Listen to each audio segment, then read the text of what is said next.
Everyone, स्वागत है आपका स्टडी मेरी जिद में। मैं विकास। जैसा कि आपका हिंदी में आखिरी डोज जो सीरीज चल रही है टॉप 20 प्रश्नों की, उसी क्रम में आपका ये वीडियो है जिसमें हम टॉप 20 प्रश्न देखेंगे एसएससी जीडी के लिए, जो आपकी परीक्षा के लिए बहुत ही मोस्ट इंपॉर्टेंट होने वाले हैं। तो चलिए शुरुआत करते हैं। प्रश्न है आपका कि जी जान पर खेलना मुहावरे का अर्थ क्या होगा। ऑप्शन ए सब कुछ बलिदान करना, ऑप्शन बी कुसित हो जाना, ऑप्शन सी पीछे पड़ जाना, या ऑप्शन डी प्राण को संकट में डालना। तो जी जान पर खेलने का हो जाएगा आपका प्राणों को संकट में डालना, ऑप्शन डी आपका सही हो जाएगा। प्रश्न अगला है कि आस्तीन का सांप होना मुहावरे का अर्थ क्या होगा। ऑप्शन ए विषाक्त होना, ऑप्शन बी चंचल होना, ऑप्शन सी विश्वासघाती होना, या ऑप्शन डी मूर्खतापूर्वक कार्य करना। तो आस्तीन का सांप होने का हो जाता है आपका ऑप्शन सी आपका सही हो जाएगा, विश्वासघाती होना। आगे बढ़ेंगे। प्रश्न आपका अगला है। प्रश्न है निश्चयवाचक सर्वनाम कौन सा है। ऑप्शन ए क्या, ऑप्शन बी कुछ, ऑप्शन सी कौन, ऑप्शन सी यह। तो यहां पे ऑप्शन जो डी है आपका सही हो जाएगा।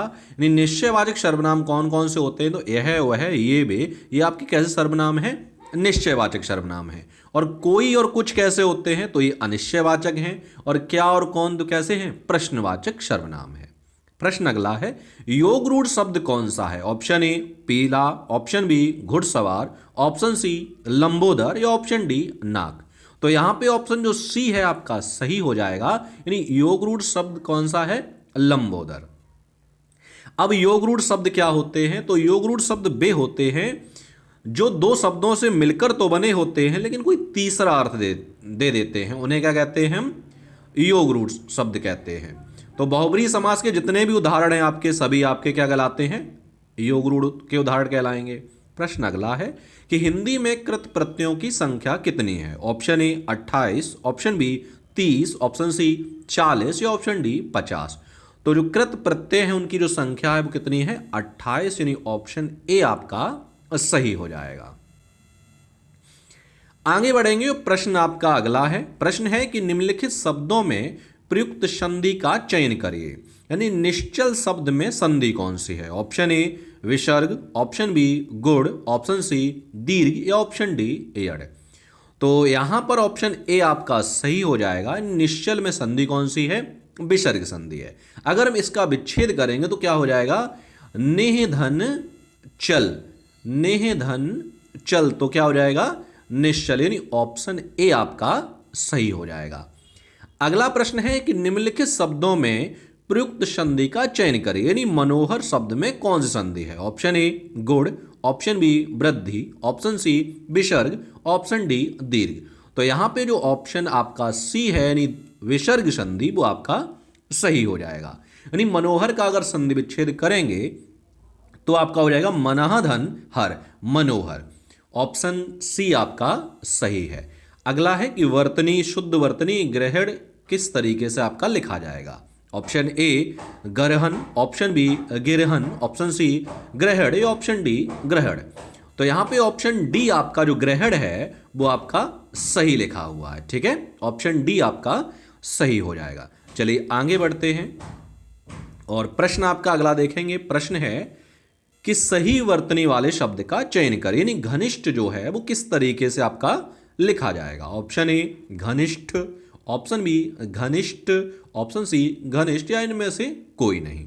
तो यहां पे ऑप्शन ए आपका सही हो जाएगा, यानी घनिष्ठ होता है। ठीक है, आगे बढ़ेंगे। प्रश्न अगला है कि नीचे दिए गए शब्दों में शुद्ध वाक्य को चुनना है, इनमें कौन सा शुद्ध है। ऑप्शन ए मैं प्रातः काल के समय रोज टहलता हूं, ऑप्शन बी अभी उसकी आयु 30 वर्ष है, ऑप्शन सी देवी के अनेक रूप हैं, ऑप्शन डी देवी के अनेकों रूप हैं। तो यहां पे जो ऑप्शन सी है आपका वो आपका सही है, यानी देवी के अनेक रूप हैं। बाद बाकी आपके सभी गलत हैं। मैं प्रातः काल के समय, भाई प्रातः काल भी दे रहा है और समय एक साथ नहीं आएगा। अभी उसकी आयु, आयु की जगह क्या आना चाहिए, अवस्था। अभी उसकी अवस्था 30 वर्ष है। ठीक है, इस तरीके।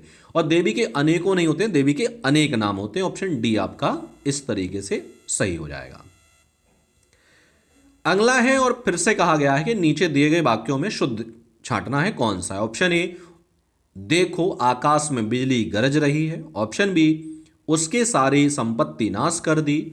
ऑप्शन सी, आपकी घड़ी में क्या बजा है। ऑप्शन डी, उसकी पुत्री बड़ी आज्ञाकारी है।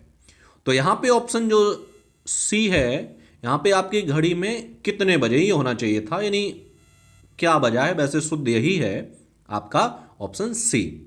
और दो आपके गलत दिए गए हैं भाई। देखो आकाश में बिजली गरजती नहीं, बादल गरजते हैं, बिजली नहीं गरजती है, ठीक है। अगला है कि नीचे दिए गए वाक्यों में से शुद्ध वाक्य चुनना है। ऑप्शन ए, मेरी लाल वाली कलम कहाँ है। ऑप्शन बी, मैं आपको उसके बारे में न कहूंगा क्योंकि बात खुले नहीं। ऑप्शन सी, उसे पूरे नगर में भ्रमण कराया। ऑप्शन डी, 2 अक्टूबर को हम चरखा चलाते हैं। तो यहां पे शुद्ध जो है वो लास्ट वाला डी ही सही है, यानी 2 अक्टूबर को हम चरखा चलाते हैं। अब ए में गलती क्या है, तो मेरी लाल वाली कलम कहाँ है, यहां पे होना चाहिए तो मेरी लाल कलम कहाँ है। लाल वाली क्या होता है। अगला है, मैं आपको उसके बारे में न कहूंगा क्योंकि बात खुले नहीं, क्योंकि बात जो है खुली नहीं, इस तरीके से यहां पे गलत दिया गया है। अगला है, उसे पूरे नगर में भ्रमण कराया, यानी उसने पूरे नगर में भ्रमण कराया, इसलिए यहां पे ये लास्ट वाला आपका सही हो जाएगा। अगला है कि इनमें से चिरंतन का विलोम क्या होगा। ऑप्शन ए, नश्वर, अनश्वर। ऑप्शन बी, अल्पजीवी। ऑप्शन सी, नश्वर। ऑप्शन डी, क्षणक। तो यहां पे ऑप्शन सी आपका सही हो जाएगा, यानी नश्वर। चिरंतन का विलोम क्या होता है, नश्वर। अगला प्रश्न है कि दांत गिनना मुहावरे का अर्थ क्या होगा। ऑप्शन ए, गहरी दोस्ती। ऑप्शन बी, उम्र पता लगना। ऑप्शन सी, चकित करना। ऑप्शन डी, बोलने से रोकना। तो यहां पे ऑप्शन बी आपका सही हो जाएगा, यानी उम्र पता लगाना। दांत गिनने का क्या होता है, उम्र पता लगाना। अगला है, यति का क्या अर्थ है। ऑप्शन ए, चरण। ऑप्शन बी, गढ़। ऑप्शन सी, विराम। Option D, Prabha. तो यति का अर्थ होता है विराम। ऑप्शन आपका सी आपका सही हो जाएगा। आगे बढ़ेंगे, प्रश्न अगला है। प्रश्न है कि नाक पर गुस्सा का अर्थ क्या होगा। ऑप्शन ए, तुरंत क्रोध। ऑप्शन बी, तंग करना। ऑप्शन सी, ध्यान देना। ऑप्शन डी, कम क्रोध करना। तो नाक पर गुस्सा का होता है तुरंत क्रोध, यानी तुम्हारी नाक पर तो हमेशा गुस्सा ही बना रहता है, तुरंत गुस्सा आ जाता है। ऑप्शन ए सही हो जाएगा। अगला है कि अंगारों पर लौटना मुहावरे का अर्थ क्या होगा। ऑप्शन ए, ईर्ष्या में व्यथित होना। ऑप्शन बी, क्रोध में कठोर वचन कहना। ऑप्शन सी, बहुत थक जाना। या ऑप्शन डी, बहुत प्रसन्न होना। तो अंगारों पर लौटने का हो जाएगा ईर्ष्या में व्यथित होना। ऑप्शन ए आपका सही हो जाएगा। अगला है, आंखें चार होना मुहावरे का अर्थ क्या होगा। ऑप्शन ए, चश्मा लगाना। ऑप्शन बी, आमने सामने होना। ऑप्शन सी, धुंधला दिखना। ऑप्शन डी, बेहोशी आना। तो आंखें चार होने का हो जाएगा आमने सामने आना, यानी ऑप्शन बी आपका सही हो जाएगा। चलिए आगे बढ़ते हैं। प्रश्न आपका अगला है, विधि का यही खाली जगह है कि जो जन्मा है उसकी मृत्यु अवश्य है। ऑप्शन ए, अध्यादेश। ऑप्शन बी, विधान। ऑप्शन सी, प्रावधान। या ऑप्शन डी, अनुदेश। तो यहां पे ऑप्शन बी आपका सही हो जाएगा, यानी विधि का यही विधान है कि जो जन्मा है उसकी मृत्यु अवश्य होगी।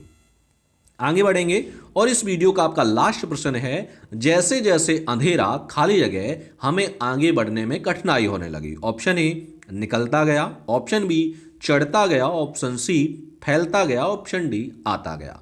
तो यहां पे ऑप्शन सी आपका सही हो जाएगा, यानी फैलता गया। तो ये थे आपके मोस्ट इंपॉर्टेंट प्रश्न जो मैंने इस वीडियो के माध्यम से करा दिए हैं। मिलते हैं हम आपको अगले वीडियो में नए प्रश्नों के साथ, तब तक के लिए धन्यवाद।